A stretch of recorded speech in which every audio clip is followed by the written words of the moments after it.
Меня зовут Елена, живу я в городе Рубцовске, мне 42 года.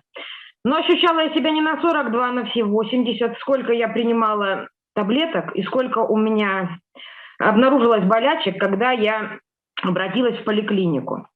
На проект 90 дней я пришла, конечно, для снижения веса. Но благодаря проекту у меня значительно улучшилось здоровье, у меня нормализовалось давление, у меня было 165 на 150, при этом пульс поднимался на 120, с чем я и обратилась в поликлинику. Кардиолог, эндокринолог, уролог все в один голос твердили, что нужно снизить вес. А как его снизить? Кушать я кушала в основном сухари с молоком или хлеб с молоком, так как у меня постоянно была изжога, болел правый бок, у меня были проблемы с поджелудочной и с печенью. Спортом заниматься не могла, так как при усиленных физических нагрузках, даже при быстрой ходьбе, у меня появлялась одышка, я начинала задыхаться, и у меня открывался кашель. Кашель, как в дальнейшем потом оказалось, что кашель был сердечный.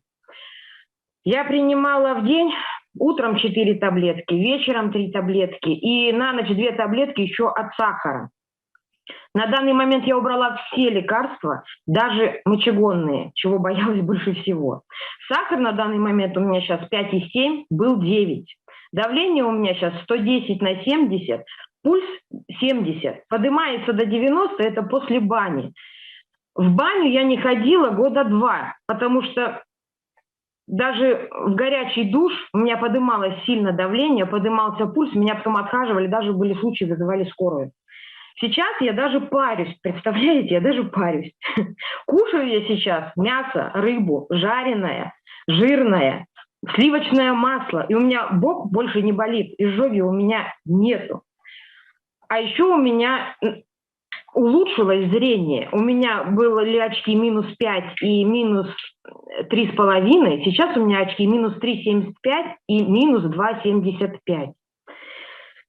Вот такие у меня замечательные результаты. Спасибо вам большое.